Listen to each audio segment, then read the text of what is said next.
2024 లేదా 25లో డిగ్రీ లేదా బీటెక్ చదివారా? సాఫ్ట్‌వేర్ జాబ్ కోసం ఎదురు చూస్తున్నారా? అయితే కోడ్ జ్ఞాన్ 100 డేస్ కోర్సులో చేరండి. జాబ్ సాధించండి. Welcome to Suman TV. నేను మీ సుమన్ టీవీ వినాయక్. జనరల్‌గా అత్తా కోడళ్ళకి సంబంధించినటువంటి అంటే ఎవర్ గ్రీన్ టాపిక్ అది. దాని మీద ఏ రకంగానా సరే ఆహ్, ఏ విధంగా మాట్లాడుకున్నా కొంత ఎమోషనల్‌గాను ఉంటుంది, కొంత హాస్యాస్పదంగాను ఉంటుంది, కొంత వ్యంగ్యంగా కూడా ఉంటుంది. రకరకాలుగా ఉంటుందనమాట. కొన్ని వాళ్ళే ఉన్నారు అత్తా కోడలంటే అలా ఉండాలి అనుకున్న విధంగా ఉంటారు. బట్ కొన్ని మాత్రం చూస్తే మనం ఇలా ఉండకుండా ఉంటే బావుంటుంది అనుకునేటువంటి విషయాలు కూడా కొన్నుంటాయి. అయితే వీళ్ళిద్దరికీ సంబంధించినటువంటి వాటిలో గనక మనం చూస్తే డెఫినిట్‌గా లీగల్‌గా కొన్ని రైట్స్ ఉంటాయి. అంటే కొన్ని విషయాల్లో అంటే ఒక లైన్ వాళ్ళు అవతల దాటకూడదు. ఒక లైన్ వీళ్ళు యువతల ఉండాల్సినటువంటి అవసరం ఉండకూడదనమాట. లీగల్‌గా అటువంటి వాటికి అసలు ఎలాంటి చట్టాలున్నాయి? ఏమవుతుంది అనేది ఈరోజు మనతో పాటు హైకోర్టు అడ్వకేట్ అలాగే రవీంద్రనాథ్ గారు ఉన్నారు. అది వారి మాటలోనే తెలుసుకుందాం. హలో రవీంద్రనాథ్ గారు. హాయ్ అండి నాగరాజ్ గారు. అత్త కోడలపై ఎలాంటి సందర్భంలో కేసు పెట్టే అవకాశం ఉంటుందంటారు అసలు? కేసు పెట్టొచ్చంటారు. అది కూడా. అంటే అత్తగారు తన కోడలపై ఏ ఏ సందర్భాల్లో కేసు పెట్టవచ్చు? ఇది హ్మ్. కదండి మనం యెస్. అనుకుంటున్న ప్రశ్న. ఇక్కడ అత్తా కోడల మధ్య వ్యవస్థ అంటే వాళ్ళిద్దరి మధ్య రిలేషన్‌షిప్ ఎలా ఉంటుందంటే యాక్చువల్‌గా ఈ ఒక 25 ఏళ్ళో, 20 ఏళ్ళో వేరే తన పుట్టింట్లో బతికినటువంటి ఒక అమ్మాయి అత్తవారింటికి కొత్త వాతావరణానికి వెళ్తుంది. మనకు తెలిసినంత వరకు చాలా వరకు ఏంటి 498 ఇది ఎప్పుడు పెడుతుంది? ఒక వివాహం చేసినటువంటి ఒక అమ్మాయి తన అత్తగారి మీద గాని, ఆడపడుచు మీద గాని, భర్త మీద గాని, భర్త తరపు ఇతరత్ర బంధువులు గాని, ఇంకా భర్త తరపు పనిచేసేటువంటి తన ఆఫీస్‌లో ఉండే స్టాఫ్ దగ్గర కారు డ్రైవర్ మీద కూడా పెట్టే అవకాశం ఉంది. 498 ఏ కేసు సంబంధించి మనం చాలా చూసాం. ఎంత దారుణం కూడా ఇప్పుడు మీకు చెప్పా. హస్బెండ్ పనిచేసేటువంటి కారు డ్రైవర్ మీద కూడా పెడతారు. కానీ ఇవి రెగ్యులర్‌గా కనిపిస్తున్న కేసులే. కానీ అత్తగారు కోడల ద్వారా బాధించబడితే తన కోడలు పెట్టే బాధలు తట్టుకోలేక అత్తగారు సతమతమతమయ్యే సందర్భాలు చాలా అనేకం ఉంటాయండి. చాలా సందర్భాల్లో ఏదో చెప్తారు సామెత, అత్తలేని కూడా ఉత్తమురాలని ఏదో ఒక పాటలో కూడా మాట్లాడుకుంటారు. అత్తలేని కూడా ఉత్తమురాలు మాట పక్కన పెడితే అత్తగారు ఈ కోడలు పెట్టే బాధలు 3 రకాలుగా ఉంటాయి నాగరాజు గారు. ఒకటి ఆస్తి మీద వచ్చినటువంటి వివాదాలు ఒకటి. రెండవది గృహహింస, ఇది కూడా గృహహింసే. మూడవది మానసిక వేధింపులు, నిందారోపణలు. ఈ యొక్క స్థాయి ఈ రకాలుగా ఉంటుంది. ఇప్పుడు నేను కొన్ని చెప్పే విషయాలు ఎలా ఉంటాయంటే ఏ సెక్షన్స్ దేనికి వర్తిస్తాయని మీకు చెప్తాను. ముఖ్యంగా అత్తగారి యొక్క ఆస్తి మీద కోడలు కన్నేసి అత్తని రకరకాలుగా చిత్రహింసలు పెట్టి ఏదైతే అత్తగారి యొక్క కొడుకు తన భర్త ఎవరైతే ఉన్నారో ఆ తల్లి కొడుకుల మధ్య విభేదాలు సృష్టించి అత్తగారిని మెడపెట్టి బయటకు గెంటి వేసే సందర్భాలు కోకొల్లలుగా కనిపిస్తాయి. మేము అనేక సందర్భాల్లో చూస్తూ ఉంటాం. అంటే అత్తగారిని బయటకు నెట్టివేసే ప్రయత్నాలు చేస్తారు. ముఖ్యంగా ఆస్తి వివాదాల విషయానికి వచ్చినట్లయితే ఆ అత్తగారి పేరు ఏదైనా ఆస్తి ఉందనుకోండి, ఆ ఆస్తిని ఇమ్మీడియట్గా కొడుకు పేరు రాయించేసేయమని చెప్పి, ఇమ్మీడియట్గా ట్రాన్స్ఫర్ చేసేయమని చెప్పి, ట్రాన్స్ఫర్ ఆఫ్ ప్రాపర్టీ, ఆ యొక్క ప్రాపర్టీ రైట్స్ ఏవైతే ఉంటాయో కొడుకు పేరు మీదుగా రాస్తారా రాయకపోతే మిమ్మల్ని మెడపెట్టి బయటకు గెంటేస్తామని చెప్పి అనేక విధాలుగా ఇబ్బందులు పెడుతూ కూడా అత్తగారిని వేధింపులు గురిచేసే సందర్భాలు ఉంటాయి. ఇటువంటి సందర్భాల్లో అత్తగారికి ఉన్నటువంటి రక్షణ చట్టాలు ఏంటంటే అత్తగారి యొక్క ఆస్తి కోడలు అడిగే హక్కు లేదు. ఎట్టి పరిస్థితుల్లో కూడా ఆవిడ మరణాంతరం వరకు కూడా కోడలికి రాసిచ్చే హక్కు లేదు.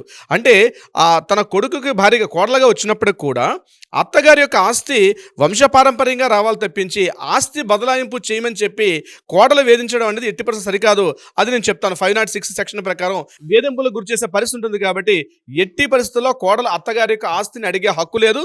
అలాగే తను బతికి ఉన్నంత కాలం వీలునామా రాసే అవకాశం ఉంటుంది తప్పించి తను బ్రతికున్నంతకాలం ఈ వేదికతో నేను చెప్తున్నాను, అత్తలు ఎవరైనా ఉంటే ఇమ్మీడియట్గా మీ ప్రాపర్టీ మీరు రక్షించుకోండి. ఎందుకంటే మీరు చివరి సమయంలో మిమ్మల్ని చూసే వ్యక్తులు ఎవరు ఉండే అవకాశం చాలా తక్కువ. ఈనాటి పరిస్థితులు చూస్తే కొడుకులు కానీ, కూతుర్లు కానీ, మనవలు కానీ, మనవరాలు కానీ మెడబెట్టేస్తారు. మీ ఆస్తి ఉన్నంతకాలం మిమ్మల్ని అపురూపంగా చూసుకుంటారు. ఆస్తి ఒకసారి చేతులు మారిన తర్వాత వృద్ధాశ్రమాలకు, అనాథాశ్రమాలకు లేకపోతే వేరే చోటకి నెట్టివేస్తారు తప్పించి ఎట్టి పరిస్థితుల్లో కూడా అత్తలను చూసే కోడలు చాలా తక్కువ. అందుకని ఆస్తి హక్కు మీ చేతిలో ఆస్తి ఉన్నంతకాలమే, బెల్ల ఉన్నంతసేపే ఈగలు చుట్టూ వచ్చినట్టుగా మీ దగ్గర ఆస్తి ఉన్నంతసేపే మీ మీద అభిమానం ఉన్నట్టుగా నటిస్తారు కొంతమంది ఆడవాళ్ళు. అంటే మీకు తెలిసిపోతుంది ఏది మంచి ఏది చెడు. మంచి కోడల గురించి నేను చెప్పట్లేదు, కాస్త చెడు వ్యవహారం ఉన్నటువంటి కోడల విషయం నేను చెప్తున్నాను. మీ దగ్గర ఆస్తిని గుప్పెట్లో పెట్టుకోండి. మీరు ఎట్టి పరిస్థితుల్లో మీ యొక్క ప్రాపర్టీ కొడుకు పేర కానీ, కూతురు పేర కానీ, అదేవిధంగా కోడల పేరు మీద కానీ, మనవలు మనవరాల ప్రేమ ఉంటే వాళ్ళకి ఏదో ఒక తృణమో పనో ధనం ఇవ్వండి. ఏదో పండగకో పబ్బానికో లేకపోతే పుట్టినరోజుకి ఇవ్వండి తప్పించి మీ ఆస్తి మీరు చిట్ట చివరకు పత్రం మీ చేతిలో పెట్టుకోండి. అవసరమైతే వీలునామా రూపం మాత్రమే తప్పించి ఇతరత్ర ఏ మార్గాల ద్వారా మీరు బతికున్నప్పుడు మాత్రం ప్రాపర్టీ ఓనర్స్ మాత్రం ఎట్టి పరిస్థితుల్లో మీరు రాయించకండి. అది నెంబర్ 1 గుర్తుపెట్టుకోండి. నేను ఇంకో పాయింట్ కూడా చెప్తాను ఈ వీడియో చివరిలో, అది కూడా గుర్తుపెట్టుకోండి. నెంబర్ 2 ఇంకోటి ఏమొచ్చిందంటే మానసిక వేధింపులు, అంటే గృహహింస అని ఒకటి ఉంటుంది. అంటే చాలా మందికి తెలియదు ఏంటంటే DVC act, domestic violence act ఏదైతే 2005 ప్రకారం చెప్పామో అది చాలా వరకు కోడలు వాడుతుంటారు, అత్తగారి మీద అదేవిధంగా అత్తతర బంధువుల మీద వాడతారు. కానీ గృహహింస అన్నది కేవలం కోడలకు సంబంధించింది కాదు. ఎవరు దానికి క్వాలిఫికేషన్ ఒక మహిళ అయితే చాలు. మహిళ అంటే ముఖ్యంగా అత్తవారి విషయంలో మాట్లాడుకుంటే తన కోడలు పెట్టే వేధింపులు తట్టుకోలేక అత్తగారు కూడా గృహహింస డీవీసీ యాక్ట్ ఫైల్ చేసుకునే అవకాశం ఉంటుంది. అత్తగారు కూడా పెట్టుకోవడానికి అవకాశం ఉంటుంది. అవునండి. అంటే మానసికంగా వేధింపుకు గురి చేస్తే, మానసికంగా కోడలు వేధింపులకు గురి చేస్తే బాడీ అత్తగారు లాంగ్వేజ్ కూడా పరంగా కానీ, లేదంటే బాడీ షేమింగ్ పరంగా కానీ, లేదంటే అబ్యూస్ చేయటం వల్ల కానీ మానసికంగా, అవునండి. అంటే అత్త గురించి బ్యాడ్గా ప్రాపగండా చేసిన దానికి సంబంధించినటువంటి ప్రూఫ్స్ ఉంటే సరిపోతుంది, అంతేనా? కొడుకు ఉన్నప్పుడు అలా నటిస్తారు, కొడుకు లేనప్పుడు రకంగా నటిస్తారు ఈ కోడళ్ళు ఎక్కువగా. ఈ కోడళ్ళు ఏం చేస్తారంటే ఈ భర్త అంటే అత్తగారి యొక్క కొడుకు ఉన్నంతసేపు రకంగా నటిస్తారు. ఆ కొడుకు కాస్త ఆఫీస్కి వెళ్ళిపోయాడు అనుకోండి, తన భర్త ఆఫీస్కి వెళ్ళిన తర్వాత ఇక అత్తగారిగా చుక్కలు చూపిస్తారు. కోడలు మామూలుగా ఉండరు. అంటే రకరకాల వేధింపులు, తిండి పెట్టరు, అక్కడెందుకు కూర్చున్నావు, ఇక్కడెందుకు కూర్చున్నావు, డైనింగ్ టేబుల్ ఎందుకు కూర్చున్నావు, బయట ఎందుకు కూర్చున్నావు, బయటికి వెళ్ళి కూర్చో, ఎవరు వస్తున్నారా, ఎవరు పోతున్నారా, ఎవరితో మాట్లాడడానికి ఈవిడే అత్త మొత్తం ఆ ఇంటి పెత్తన మొత్తం కూడా ఒక గుత్తాధిపత్యాన్ని తీసుకుని ఆ ఇంటిని తన చెప్పు చేతిలో పెట్టుకొని అత్తవారిని బయట మెడపెట్టి గెంటేసే చాలామంది కోడలు ఉన్నటువంటి సందర్భాల్లో, ఈ కోడల వల్ల బాధింపులు గురవుతున్న సందర్భాల్లో ప్రతి అత్తకు కూడా మీకంటూ ఒక చట్టం ఉంది. ఆ చట్టమే డీవీసీ యాక్ట్ 2005 గృహహింస డొమెస్టిక్ వైలెన్స్ యాక్ట్ ప్రకారం మీ కోడల ద్వారా మీరు కానీ ఇబ్బందులు గురవుతున్న సందర్భంలో ఇమ్మీడియట్గా తక్షణమే మీరు ఆ యాక్ట్కి అనుగుణంగా మీ దగ్గర ఉన్నటువంటి ఎవిడెన్స్ సేకరించి ఇమీడియట్గా కానీ మీరు కోర్టుకు కానీ లేకపోతే ఒక అడ్వకేట్ కానీ అప్రోచ్ అయితే తప్పనిసరిగా మీకు సరైన విధంగా కోడలను శిక్షిస్తారు. అంతేవిధంగా మీకు కావాల్సిన పరిష్కారం కూడా చూపించే ప్రయత్నం చేస్తారు. ఇదొకటి గృహహింస వల్ల. మానసిక వేధింపులైన, శారీరక వేధింపులైన, ఇతరత్ర నిందారోపణలు, ఇక ఒక మనిషిగా కూడా చూడకుండా ఒక పురుగులా చూస్తారు చాలామంది కోడళ్ళు. ఆమెకి అసలు బట్టలు పెట్టరు, మంచి బట్టలు వేసుకుంటే చూడలేరు, తిడతారు, చెప్పుకోలేక లోపల కుమిలిపోయిన అత్తగారులు చాలామంది ఉన్నారు. మా దగ్గరకు వచ్చే క్లయింట్స్ని మేము చూస్తుంటాం, చాలా రకాలుగా సతమతమైపోతూ ఉంటారు. చాలా సందర్భాల్లో సరైనటువంటి బట్టలు ఉండి, ఇల్లు మాత్రం ఒక 4 కోట్ల రూపాయలు ఇల్లు ఉంటుంది, కోడలు మాత్రం ఆభరణాలు వేసుకొని హ్యాపీగా తిరుగుతుంటారు. ఇంట్లో అత్తగారు మాత్రం చూస్తే ఇంట్లో పని మనిషిగా మనం ఇచ్చే విలువ కూడా ఇవ్వకుండా చాలా ఇబ్బంది పెడతారు. అటువంటి పరిస్థితులు మనకు కనిపిస్తుంటాయి కోడలు పెట్టే అరలు. ఎమోషనల్ గా అనిపిస్తుంది సార్ అసలు మీరు మాట్లాడుతుంటే. చాలా మంది కింద కామెంట్ బాక్స్ లో కూడా పోస్ట్ చేసేస్తూ ఉంటారు, అంటే మా కోసం మీరు మాట్లాడారన్నంత ఇదిగా ఉంది. సో ఆ రకంగా ఆరళ్ళు పెట్టే కోడలు చాలా మంది ఉంటారు. వీళ్ళందరూ కూడా ఒక రక్షణ చట్టం ఏంటంటే డొమెస్టిక్ వైలెన్స్ యాక్ట్ అనే చట్టం ఉంటుంది. మీ దగ్గర రుజువులు తీసుకొని ఆ యొక్క ఎవిడెన్స్ అన్ని తీసుకుని ఎవిడెన్స్ ఎలా గ్యాదర్ చేయాలి సార్? ఎటువంటి వాటికి ఎవిడెన్స్ గ్యాదర్ చేయడం ఏంటంటే, ఎప్పుడైతే ఆవిడ రకంగా పెడుతుందో మీ దగ్గర ఒక మొబైల్ ఉంటుంది, ఆ మొబైల్ కాస్త రికార్డ్ చేసే అవకాశం పెట్టుకోండి. మీ మొబైల్ ద్వారా మాత్రమే రికార్డింగ్ చేయండి. థర్డ్ పార్టీ మొబైల్ అనేది మనకి 66B ప్రకారం వ్యాలిడ్ కాదు. కాబట్టి మీరు వాడుతున్న మొబైల్ ద్వారా కాస్త మొబైల్ పెట్టండి. ఆవిడ మిమ్మల్ని తిడుతుంటే ఆ తిట్లన్నీ కూడా రికార్డ్ అవుతుంటే అవి తీసుకుని దగ్గర ఒక అడ్వకేట్ని మీరు సంప్రదించగలిగితే అతను ఇమీడియట్గా దాన్ని యాక్షన్ తీసుకునే అవకాశం ఉంటుంది.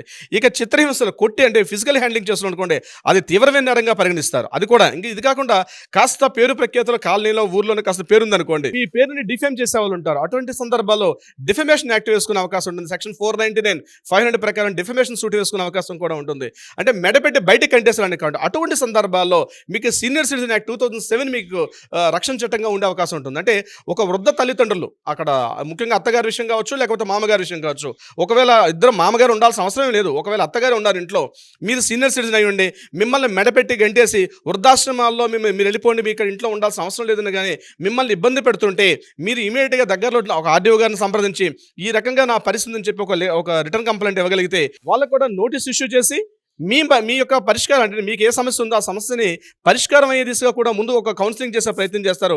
కౌన్సిలింగ్ కూడా లొంగకపోతే చట్ట ప్రకారంగా చర్యలు తీసుకునే అవకాశం కూడా ఉంటుంది. చిత్రహింసల విషయానికి వచ్చినట్లయితే చిన్న విషయాలు ఉంటాయండి. ఇంట్లో బెడ్రూమ్లో, మాస్టర్ బెడ్రూమ్లో వీళ్ళు పడుకున్న మంచం మీద ఆ యొక్క అత్తగారు కూర్చుంటే ఒప్పుకోరు. వీళ్ళు వాడుతున్నటువంటి వాష్రూమ్స్ వాడడానికి కూడా వాళ్ళు ఒప్పుకోరు. వీళ్ళు నడుస్తుంటే వాళ్ళు ఎదురుగుండా నడిస్తే కూడా ఒప్పుకోరు. అంటే ఇంత తీవ్రంగా ఉంటాయి యొక్క వేధింపులు నేను చూసినట్లయితే. ఇది కాకుండా కాస్త మంచి చీర కట్టుకుని వెళ్తే కూడా ఇష్టపడరు.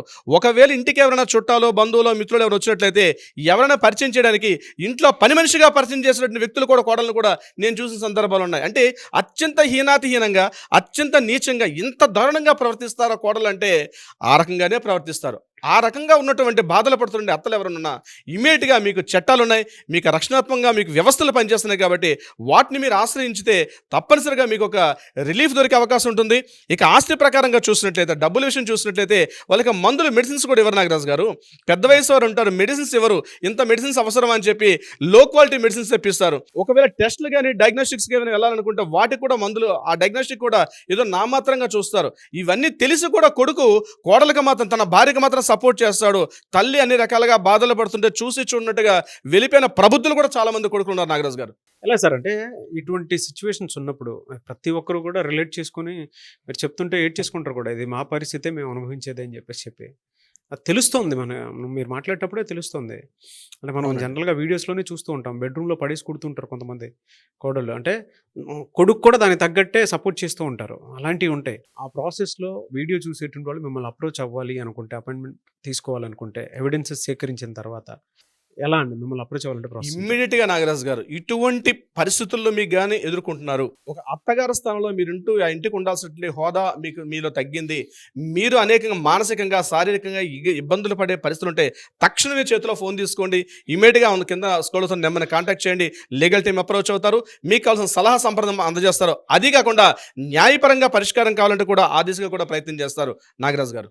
Okay, anyway sir, thank you అండి. Thank you so much Alagari Ravindranath garu. Thank you so much Nagaraju garu. చూసారు కదా వీడియో. ఈ వీడియోపై మీ అభిప్రాయం కమెంట్ బాక్స్లో పోస్ట్ చేయండి. ముఖ్యంగా మీరు కనుక హైకోర్టు అడ్వకేట్ అలగరి రవీంద్రనాథ్ గారిని సంప్రదించాలనుకుంటే స్క్రీన్ మీద మీకు కాంటాక్ట్ నెంబర్ కనిపిస్తుంది. దాన్ని మీరు కాల్ ఆర్ మెసేజ్ వాట్సాప్ చేసి వెంటనే అపాయింట్మెంట్ బుక్ చేసుకోండి. మీకు ఏ సమస్య ఉన్నా లీగల్ రెమెడీ కోసం మీరు డెఫినెట్గా చూస్తున్నట్లయితే స్క్రీన్ మీద కనిపిస్తున్న నెంబర్కి సంప్రదించండి.